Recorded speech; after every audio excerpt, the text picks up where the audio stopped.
A gente vai voltar a chamar a nossa reportagem ao vivo para falar da previsão para o conserto, a finalização dos trabalhos, principalmente nesse ramal de Camaragibe. E eu quero pontuar, para chamar a nossa repórter, o comentário de Rutenberg Corrêa, que diz o seguinte: mais uma vez a população pagando o pato por causa do descaso público. Rutenberg Corrêa, aqui no facebook.com/TV Tribuna PE. Beatriz Lacerda, é contigo. Tá com a superintendência do metrô agora, né? Agora sim, Moab, a gente vai entender melhor o que aconteceu de ontem para hoje, esse transtorno todo. Quem está aqui ao meu lado é o superintendente do metrô do Recife, Leonardo Vilar. E olha só o que ele está apresentando aqui nas mãos, justamente essa rede de nylon, que seria uma rede até parecida com rede de pesca, que foi responsável por essa pane. Leonardo, vocês encontraram só hoje esse material, mas desde ontem um problema aconteceu quando essa rede enganchou na rede alimentadora aérea. Boa tarde. Boa tarde. Não, essa rede ela já estava lá desde ontem, mas só hoje aqui eu fui com a equipe para a gente fazer a análise do que tinha acontecido, da causa. E lá a gente verificou que essa rede ela puxou para baixo o pantógrafo. O pantógrafo é o equipamento do trem que ele capta energia, fica em cima do teto e capta energia da rede aérea, né? A energizada que fica acima do trem. E esse pantógrafo ele é interligado por um cabo com o outro pantógrafo. Então ele puxou para baixo, essa rede puxou para baixo esse pantógrafo e ele bateu, a ponta dele bateu no teto do trem. O teto do trem é aterrado no trilho.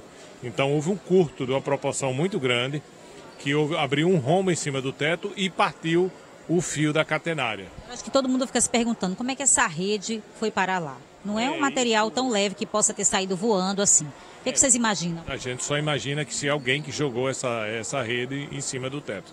A gente não tem nenhuma comprovação, mas a lógica leva a crer que, sem dúvida, foi alguém que jogou essa rede em cima do teto. Talvez até nem saiba das consequências que podia acontecer, mas a verdade é uma consequência muito grande para o sistema. São 250 mil pessoas prejudicadas em função disso ontem e hoje, né? Como é que vocês têm, então, preparado a segurança, planejado essa segurança, né, ao longo dessa rede, para evitar que ações de vandalismo resultem nisso que aconteceu agora? Quer dizer, uma rede desse tamanho provocou esse transtorno imenso desde ontem, centenas de pessoas aí em fila, se apertando em ônibus para chegar no trabalho. Como é que vocês monitoram isso para evitar que isso aconteça, tanto essa ação como também furto, né, na rede, furto de cabo?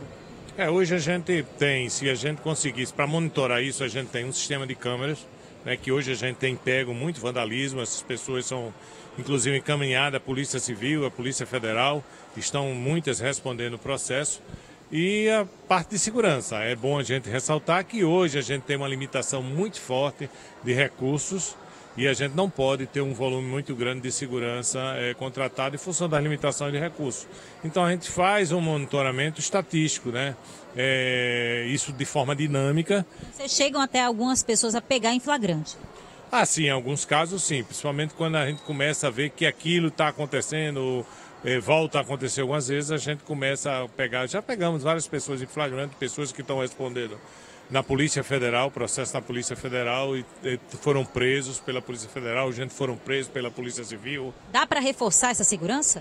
Não, hoje a gente não tem recurso para a gente reforçar. A gente está passando uma fase de dificuldade orçamentária grande, né? Não só nós, não, todas a maioria das estatais no país, em função das limitações financeiras do governo federal. Leonardo, quanto vocês pediram esse ano já de verba de manutenção ao governo federal, esse repasse?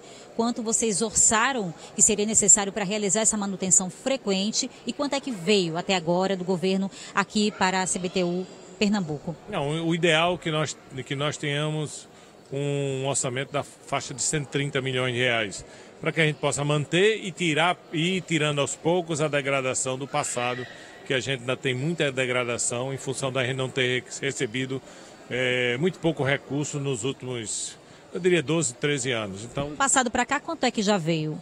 Não, o ano passado nós tivemos um orçamento de 104 milhões de reais, né, e já foi um aumento. Quando eu assumi em 2016 era 54 milhões o orçamento, ele foi aumentado para 104, isso em 2017, 2018 já houve uma redução nós estávamos ainda com 198 milhões de reais Esse ano nós estamos também, ficou na lua 98 milhões, acho que foi por volta de 98 milhões, mas houve um contingenciamento do governo federal e a gente passou a ter 54 milhões de reais. Seria impossível operar o metrô com esse tamanho de recurso, né? Esse recurso ele já veio para vocês aqui administrarem, fazerem os reparos na rede onde é necessário? Quanto é que já chegou para vocês efetivamente? Efetivamente, esse ano a gente recebeu 54 milhões, mais 8 milhões na faixa de 62 milhões, por aí é o que a gente recebeu. E recebemos mais 5, faixa de 70 milhões de reais. E o nosso orçamento é 84, se não me engano, 84 milhões de reais. Vou voltar aqui para abrir para uma pergunta, porque tem um telespectador que está fazendo uma pergunta, acompanhando a transmissão aqui da TV Tribuna, e está questionando o seguinte: no meio dessa confusão toda, a passagem está aumentando. A gente já está aí no segundo aumento escalonado, esse aumento que foi determinado pela Justiça, e até março do ano que vem, a tarifa do metrô do Recife vai passar a custar R$ 4,00, né? Um valor alto para a maioria da população. Ele está perguntando quando é que nós, usuários, vamos começar a sentir as melhorias aqui no sistema com essa arrecadação, porque a tarifa ela vem aumentando. Hoje está custando R$ 2,60, mas já no dia 8 de setembro vai passar para R$ 3,00. Eu já falei algumas vezes, e é bom explicar novamente, que toda a arrecadação nossa, a bilheteria, tudo aquilo que a rede arrecada, nós depositamos na conta do governo federal. Então esse recurso não vem direto para a gente é só um arrecadador. O orçamento da gente é definido pelo governo federal junto com o Congresso, é voltado na LOA, na Lei Orçamentária Anual. Então o orçamento da gente só pode ser aumentado no próximo ano, e nós esperamos que no próximo ano, como a gente aumentou a tarifa, né, e o usuário está passando a contribuir mais, nós esperamos que no próximo ano nós tenhamos um orçamento por volta de 130 a 140 milhões de reais, que aí dá para a gente operar e buscar alguma melhoria para o metrô. Uma coisa é o orçamento, né? Outra coisa é o que vocês estão recebendo de volta desse dinheiro que é arrecadado, né? A parcela que o governo federal envia. Esse ano tem alguma melhoria prevista já urgente? Não, o orçamento está brigando para que a gente receba o orçamento definido ou alguma coisa a mais. É muito pouco, mas a gente está brigando para que a gente possa operar o sistema até o final do mês, então até o final do ano.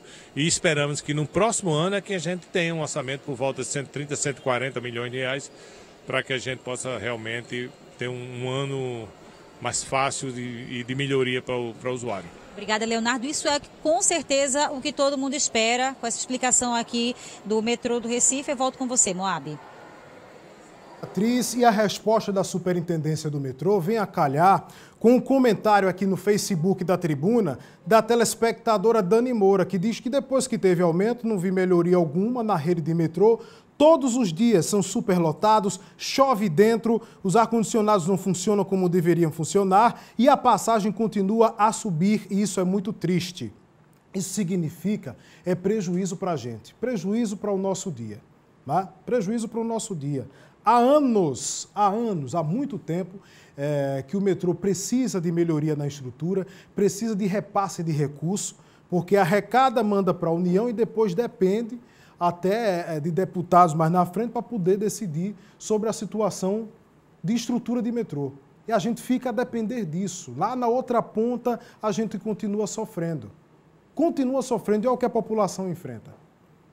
Eu vi uma imagem hoje, que enviaram para o WhatsApp da Tribuna, 97307-1315, de um metrô quebrado, ali no ramal de Jaboatão, e nesse metrô quebrado, os usuários ficaram praticamente pendurados numa ponte, andando pelos trilhos, até conseguirem chegar a um local seguro, numa estação.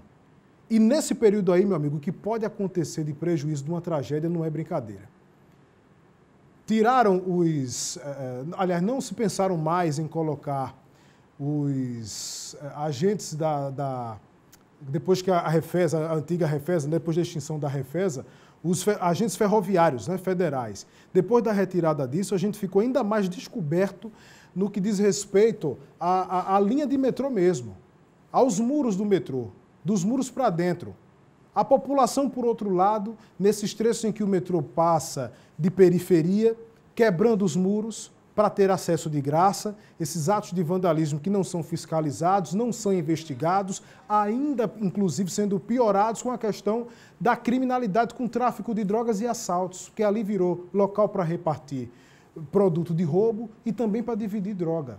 Isso em toda a rede de metrô, em tudo que é trecho de periferia. Tudo que é trecho de periferia.